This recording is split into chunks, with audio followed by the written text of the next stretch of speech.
बेटा 3.6 के first 15 questions जो हैं वो हमने डिस्कस किए थे अपने लास्ट लेक्चर में। आज हम इसका जो रिमेनिंग पोर्शन है उसमें से गुजरते हैं। फॉर्मेट आपके साथ पहले डिस्कस हो चुका हुआ है कि इस एक्सरसाइज में हम डेफिनेट इंटीग्रल्स को डील कर रहे हैं, यानी कि हमारे पास लिमिट पॉइंट्स होते हैं।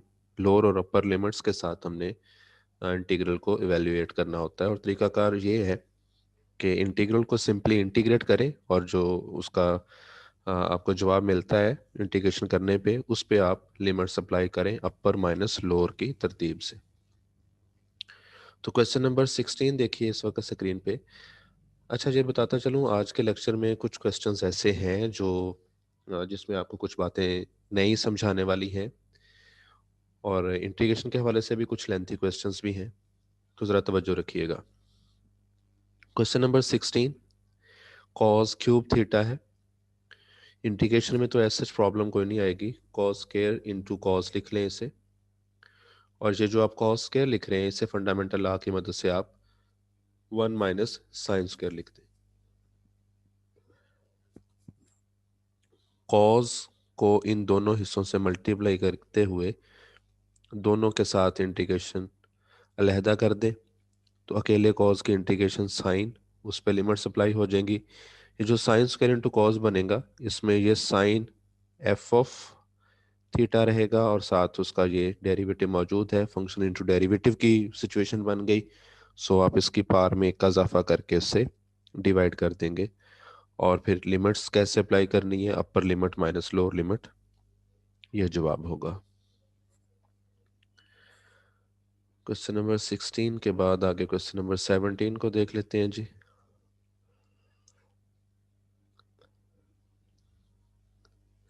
इंटीग्रेशन की पोजीशन तक इसे डिस्कस कर लेते हैं।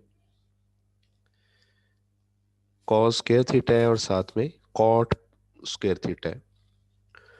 तो शुरू में आप ऐसा करें, कॉस स्क्वायर को लिख लें 1 माइनस साइन स्क्वायर, दोनों हिस्सों के साथ इंटीग्रेशन अलहदा कर दें, और जब आप दूसरे हिस्से के साथ इंटीग्रेशन अलहदा करने लगे तो इसे थोड़ा सा सिंप्लीफाई कर लें। सिंप्लीफिकेशन इसकी किस तरह से होगी, देखिए जो कॉट है आप उसे कॉज ओवर साइन लिखोगे, तो वो साइन स्क्वायर से कट जाएगा और सिंपली कॉज स्क्वायर थीटा रह जाएगा। ठीक है, तो ये हिस्से तकरीबन दोनों आपने अपने जो पहला पोर्शन पढ़ा हुआ है इस चैप्टर का, उसमें इनको इंटीग्रेट किया हुआ है। कॉट स्क्वायर की आपको इंटीग्रेशन करनी पड़े तो डेफिनेटली आप उसे फंडामेंटल लॉ से कोसिकेंड स्क्वायर थीटा माइनस 1 लिखोगे, और जो कॉस स्क्वायर थीटा है उसके लिए आप हाफ एंगल आइडेंटिटी का इस्तेमाल करते हुए उसे 1 प्लस कॉस 2 थीटा ओवर 2 लिखिए। 1 ओवर 2 की इंटीग्रेशन लहदा, कॉस 2 थीटा ओवर 2 की लहदा, तो ये सारे पार्ट्स अब इंटीग्रेबल फॉर्म में आ गए। ठीक है जी, इनकी इंटीग्रेशन करने के बाद लिमिट्स कैसे अप्लाई करनी है ये आप जानते हैं, और ये सोल्यूशन इस वक्त स्क्रीन पे मौजूद भी है, मज़ीद देख लीजिएगा। कॉस पे पावर 40 या साइन पे पावर 40, इस तरह की सिचुएशन को मैंने आपको डील करना पहले बता दिया था। तो आप उसी तरीके से यहाँ भी तकरीबन वही फॉर्मेट है कि आप पहले जो आपके पास कॉस पे पावर 4 है उसे ऐसे एक्सप्रेशन में रिड्यूस कर दें कि फंक्शंस पे जो पावर है वो 1 से बड़ी ना हो। यही काम यहाँ पे किया गया, इसे कॉस स्क्वायर पे पावर 2 लिखा गया। ठीक है, और फिर उसको 2 कॉस स्क्वायर टी को यहाँ पे फंडामेंटल लॉ से लिखा 1 plus cos 2 t over whole पे स्क्वायर है, स्क्वायर को खोल लें। डायरेक्टली आप हाफ एंगल आइडेंटिटीज को यूज़ करते हुए भी इसे लिख सकते हैं। जी हफ्सा, कोई बात पूछना चाह रही हैं आप बेटा? नहीं सर, कोई ठीक है, प्रॉब्लम नहीं। ठीक है। तो समझ आ रही है बच्चों आप लोगों को? वही बातें एक बार रिवाइज सी कर रहा हूँ और थोड़ा थोड़ा बोलते हुए आगे बढ़ता जा रहा हूँ। इन क्वेश्चंस में कोई ऐसा स्टेप नहीं है जो आप पहले जिससे वाकिफ नहीं हो। मैं बल्कि अब किसी ऐसे क्वेश्चन की तरफ जा रहा हूँ जिसमें कुछ नई बात हो बताने के हवाले से। इनको तो सिर्फ आपको थोड़ा सा टाइम देना है, तो आप इनको डील कर सकते हैं। यहाँ पे कॉस स्क्वायर के साथ साइन है, तो पावर क्योंकि कॉस पे है, तो फंक्शन इंटू डेरिवेटिव बनाने के लिए हमें कॉज का डेरिवेटिव माइनस साइन थीटा का बंदोबस्त साथ करना पड़ेगा। तो ये माइनस अंदर और बाहर हमने इसी मकसद के लिए लगाई है कि फंक्शन इनटू डेरिवेटिव वाली पोजीशन जो है वो मुकम्मल हो जाए, और तब हम उसकी पार में एक इजाफा करके उससे डिवाइड करके उसे इंटीग्रेट कर देंगे। ठीक है, तो ये छोटी छोटी कोई कोई बात अगर है किसी क्वेश्चन में बताने वाली तो वो मैं बताई जा रहा हूँ। जी, इस क्वेश्चन को थोड़ा सा शुरू करने के हवाले से एक स्टेप ऐसा है कि अगर आप इसे जहन में रखेंगे तो तभी कर पाएंगे। डिनोमिनेटर से कॉज कॉमन लिया, कॉज कॉमन लेने से साइन के नीचे कॉज रह जाएगा और कॉज खुद अपनी जगह पे वन छोड़ जाएगा पीछे। तो ये 1 + tan, ये जो नीचे कॉज है आपके पास, ये ऊपर जाने पे सीकेंड बनेगा और पहले से ऊपर मौजूद सीकेंड के साथ मिलके पावर 2 बना लेगा। अब नीचे 1 + tan है, थोड़ा सा तो हमने जो है वो स्टेप ऐसा लिया है कि जो प्रैक्टिस से याद रहता है, लेकिन अब बहुत आसानी हो गई है। नीचे वाले का डेरिवेटिव ऊपर मौजूद है क्योंकि tan का डेरिवेटिव सेकंड स्क्वायर और 1 का 0, तो डिनोमिनेटर का डेरिवेटिव नोमिनेटर पे मौजूद है।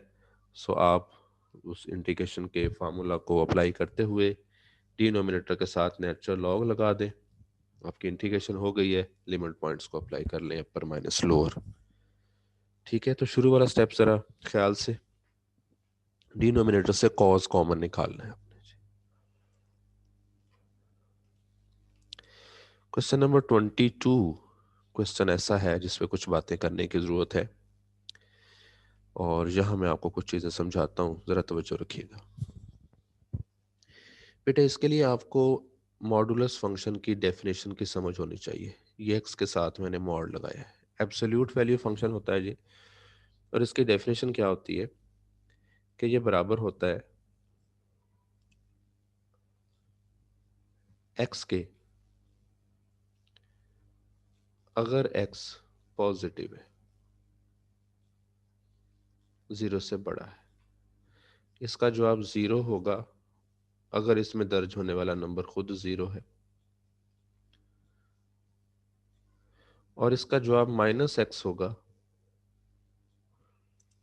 अगर आपने इसमें जो नंबर दर्ज किया है वो अगर नेगेटिव है, तो x <0 के लिए। तो ये एक पीस वाइज फंक्शन है, इसको समझिए। आपने ये बात सुनी होगी कि आप जब किसी नंबर का मॉड लेते हो, फर्ज कीजिए बच्चे कहते हैं चले मैं बल्कि पहले +5 का मॉड बताता हूँ क्या होगा। तो आप बच्चों बताओ कि मॉड के अंदर जो नंबर आया है वो इन तीनों में से कौन सी लिस्ट में है, फर्स्ट, सेकंड या थर्ड? फर्स्ट लिस्ट में सर, फर्स्ट फर्स्ट। पॉइंट। तो फर्स्ट लिस्ट ये कहती है कि आंसर देने के लिए आप उसी नंबर को जवाब निकाल दें जो आपने अंदर दर्ज किया हुआ है। ठीक है, तो इसलिए जवाब इसका 5 हो गया। -5 का मॉड क्या होगा, कौन सी लिस्ट है इस लिस्ट में से, कौन से नंबर पे, थर्ड वाले पे, और क्योंकि -5 0 से छोटा नंबर है, नेगेटिव है। तो अब डेफिनेशन ये कहती है कि आप उस माइनस के साथ, उस नंबर के साथ एक माइनस और लगाएं। ये -(x) लिखा हुआ है ना, इसलिए जवाब आपका फिर से +5 हो जाएगा। तो वो जो बात आप लोगों ने पहले सुनी हुई थी कि मॉडुलस फंक्शन जो है ये हमेशा पॉजिटिव जवाब निकालता है, तो क्यों निकालता है, आपको उसकी वजह भी आज आपकी नज़रों के सामने है। ये एक एब्सोल्यूट वैल्यू फंक्शन है, तो ये इसकी रीज़न है। अब इस बात की ज़रूरत हमें इसलिए कि हमें ये मॉड इंटीग्रेशन के अंदर मिल गया। जब तक हम मॉड का साइन हटा नहीं लेंगे हम इंटीग्रेट नहीं कर पाएंगे इसे। अब मॉड का साइन हटाने के लिए जैसे कि आपको पता है कुछ स्टेजेस हैं, तो हमारे लिमिट पॉइंट्स कहाँ से कहाँ तक है, हमने -1 से 5 तक जाना है। -1 से 5 का मतलब ये नंबर लाइन पे मैं आपको सिचुएशन बता सकता हूँ कि तकरीबन ये जगह होगी। ठीक है, अब बेटा हम ऐसा करते हैं, चेक करते हैं कि ये जो हाफ है, ये जो इंटरवल है जो हमने इस पे अप्लाई करना है, इस पे इसकी नेचर कैसी रहती है, कहीं उसमें चेंज तो नहीं आती। तो -1 अगर आप चेक करें इसमें दर्ज करते हुए, तो -1 के साथ मॉड के अंदर क्या बनेगा बेटा, नंबर x की जगह पे -1 जहन में रख के देखिए कितना आ रहा है, -4 आ रहा है। तो वो -4 का मतलब है कि हम इस थर्ड लिस्ट में थर्ड नंबर पे वाले केस पे है। -1 के बाद आप 0 दर्ज करें, बहुत सारे और भी नंबर दर्ज किए जा सकते हैं, चले मेन पे रहते हैं, 0 दर्ज कीजिए। अब जवाब क्या आ रहा है? -3 आ रहा है, ये भी नेगेटिव है। फिर हम यहीं पे हैं। उसके बाद 1 पे जवाब -2 आ रहा है, फिर हम यहीं पे हैं। 2 दर्ज करने पे जो जवाब आ रहा है वो भी यहीं पे, और 3 पे इसकी ये वाली नेचर आती है कि यानी कि यहाँ पे 0 हो जाता है, ठीक है, न्यूट्रल हो जाता है। और 3 से आगे 4 और 5 हम इसमें दर्ज करते हैं तो उसमें ये फर्स्ट केस में रह रहा है।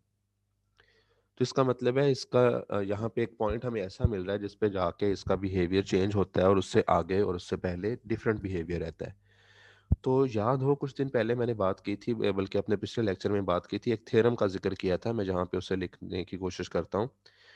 वो थ्योरम ये था जी कि अगर आप ए से बी इंटीग्रेट कर रहे हैं किसी इंटीग्रल को,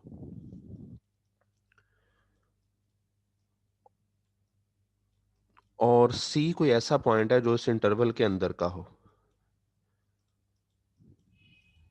ये मैंने क्या लिखा है, C belongs to this interval A B, फर्ज किया सी इनके अंदर का कोई पॉइंट है, तो आपको अगर ज़रूरत है तो आप यहाँ पे एक चेन क्रिएट करते हुए ए से सी इसे इंटीग्रेट करेंगे पहले, और प्लस फिर आप इसे सी टू बी इंटीग्रेट करेंगे, यानी कि एक स्टे ले लेंगे आप दरमियान में, ये एक चेन बना लेंगे।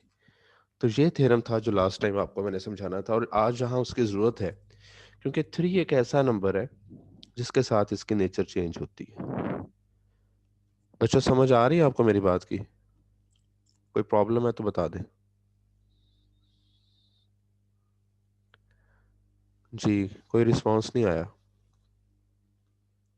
जी सर जी आ रही है। ठीक है, तो फिर इसलिए हम इसे -1 से 5 तक डायरेक्ट इंटीग्रेट नहीं कर पाएंगे, क्योंकि जब तक हम मॉड हटा नहीं लेंगे हम उसे इंटीग्रेट नहीं कर सकते। तो मॉड हटाने के लिए हमें उसकी नेचर अलहदा करनी पड़ेगी। तो -1 से 3 तक हमने एक हिस्सा उसका ले लिया, और प्लस का साइन दे के 3 से 5 तक हम उसे दूसरे हिस्से में डील करेंगे। यूं हम हमारी इंटीग्रेशन -1 से 5 तक ही कंसिडर होगी, लेकिन दरमियान में कह लें कि हमने एक स्टेप जो है वो बढ़ा लिया, एक स्टे ले लिया। तो अब हमें पता है कि ये जो -1 और 3 के दरमियान का हिस्सा है, यहाँ पे इसका रिस्पॉन्स कैसा रह रहा था। यहाँ पे ये थर्ड कैटेगरी पे लाई कर रहा था, हर बार जवाब अंदर नेगेटिव निकाल रहा है। तो जब हम इसका मॉड हटाएंगे, x-3 के साथ मॉड हटाएंगे, तो हमें एक माइनस देनी पड़ेगी साथ इसके। वो माइनस जब अंदर भेजी तो ये 3 - x बन गया, तो इसलिए इन्होंने यहाँ पे से 3 - x लिख दिया। ये बात समझ आ गई होगी आपको।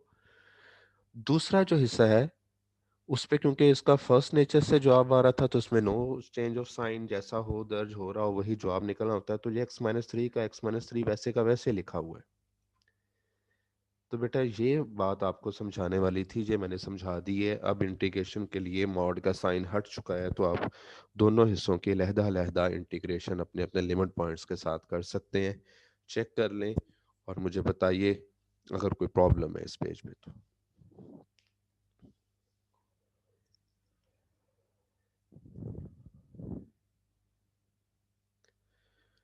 जी बच्चों,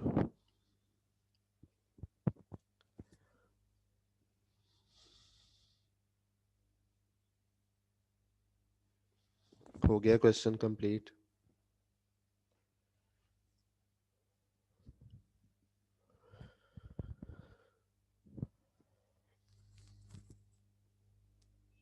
जी सर हो गया। चलिए ठीक है, नेक्स्ट क्वेश्चन पे चलते हैं जी।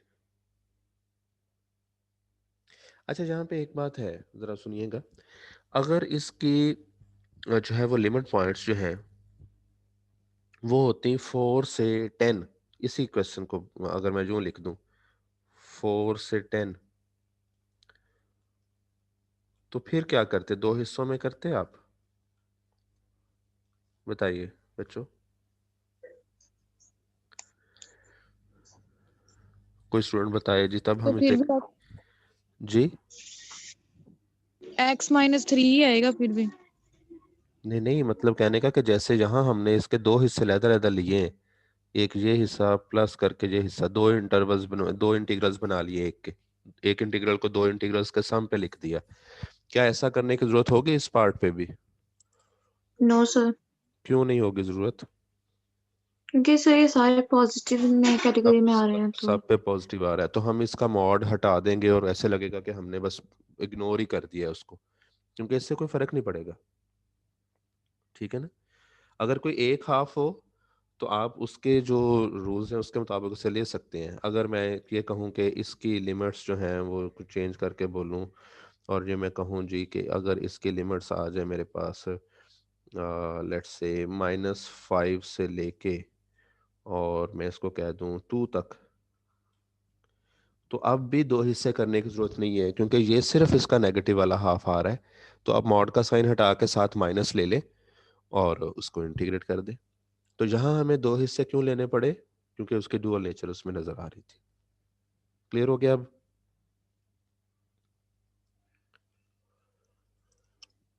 22 के बाद क्वेश्चन नंबर, ये कुछ पेजेस दरमियान से मिस हो गए हैं, तो वो क्वेश्चन सारे अब आपके करने वाले हैं जी। किसी सवाल में कोई ऐसा स्टेप नहीं है जिसमें कोई प्रॉब्लम नज़र आए। आखिरी एक दो क्वेश्चन को थोड़ा सा देख लेते हैं। क्वेश्चन नंबर 30 थोड़ा सा लेंथी है, उस पर बात कर लेते हैं। ये देखिए जी 30, तो साइन एक्स के नीचे 1 प्लस कॉज एक्स है, 2 प्लस कॉज एक्स है। इन्होंने क्या किया है जी? इसे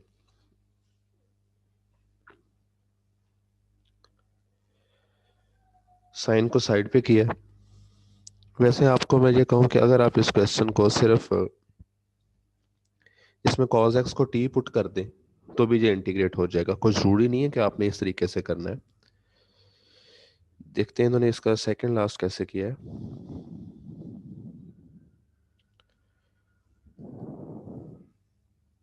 यहाँ पे भी तकरीबन यही स्टेप्स दिए उन्होंने। यहाँ एक अल्टरनेट मेथड जी, ये देखें, ये लिखा हुआ है अल्टरनेट मेथड। साइन एक्स को t पुट किया है,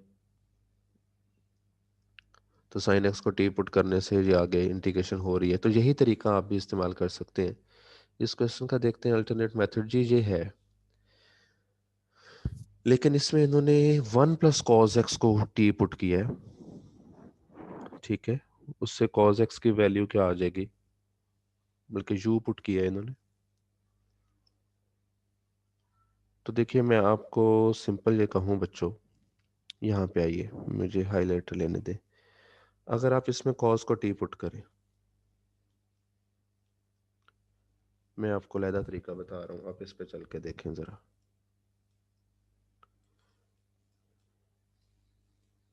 तो फिर ये पार्शियली रिजॉल्व होएगा। उसके बाद पार्शियल फ्रैक्शन भी लग सकती है, और भी एक आइडिया इस्तेमाल हो सकता है। आप इसका डिफरेंशियल लें, क्या बनेगा? Minus sine x D x.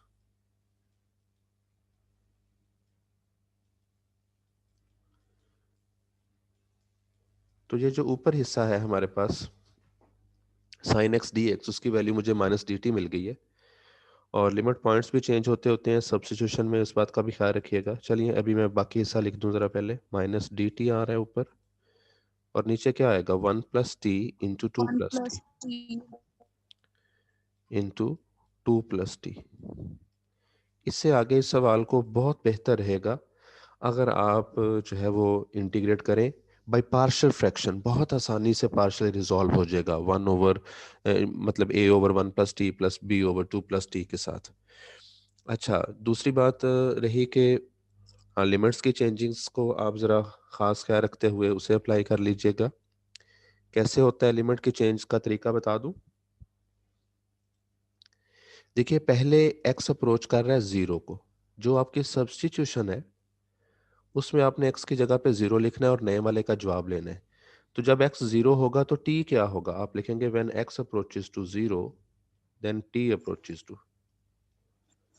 जी बच्चों, cos 0 किसके बराबर होता है? 1 के साथ। और जब x अप्रोच कर रहा है π/2 को, तो t approaches to 0। t approaches to 0 हो जाएगा। अब जो हमारी लिमिट्स होंगी ना, मैं आपको जहाँ पे लिख के दिखा देता हूँ। जहाँ पहले 0 लिखा हुआ था अब वहाँ 1 होगा, और जहाँ पहले π/2 लिखा हुआ था वहाँ होगा 0। घबराने की बात नहीं है। नीचे बड़ा नंबर आ गया, ऊपर छोटा चला गया, कोई वैसा मसला नहीं है। हम इसको भी सेट कर सकते हैं, ना भी करें, जवाब पे कोई फ़र्क नहीं पड़ता, एंड पे वैसे भी डील हो सकता है। अगर आप अपनी इस माइनस को इस काम में इस्तेमाल कर लें कि लिमिट पॉइंट्स को चेंज करवा दें, तो आपको बताया था ना कि लिमिट पॉइंट्स चेंज करने से इंटीग्रल का साइन चेंज होता है। तो ये लें, अब ये क्वेश्चन बड़ा स्मूथली आगे चलेगा। आप इसे इंटीग्रेशन को यहाँ पे रोकते हुए लिमिट पॉइंट्स को भी यहीं पे रोकिए, और आप सिर्फ पार्शली रिजॉल्व कीजिए 1/1 प्लस टी इंटू 2 + t को। पार्शियल फ्रैक्शन लगा के a/1 plus T plus b/2 + t। तो जवाब बेटा सेम आना चाहिए एट द एंड आपका लिमिट पॉइंट अप्लाई करने के बाद। तो ये हिसाब के लिए छोड़ रहा हूँ, आप लोगों के लिए ये तरीका बहुत आसान रहेगा याद रखने को, हल करने को। तो आप इस तरीके से इसे मुकम्मल कीजिएगा। आखिरी आखिरी अपने दोनों क्वेश्चंस को तकरीबन आप इस तरीके से हल कर सकते हैं। बाकी जो इस वक्त पेज पे मौजूद है ये भी तरीका ठीक है, अगर आप इससे चलना चाहें तो आपकी मर्जी है। आइडिया मिल गया आपको? जी। ठीक है जी, ये आज का काम था जी आपका। एक्सरसाइज आपकी इससे मुकम्मल हो जाएगी। कोई प्रॉब्लम रहे ग्रुप में पूछ लीजिएगा। आज टाइम हमने चेंज रखा क्लास का, थोड़ा सा कुछ मसरूफियत थी इसलिए पूरे बच्चे क्लास में नहीं आ सके। चलें, वो ये रिकॉर्डिंग देख लेंगे, और कोई मसला हो तो फिर मुझे बताइएगा।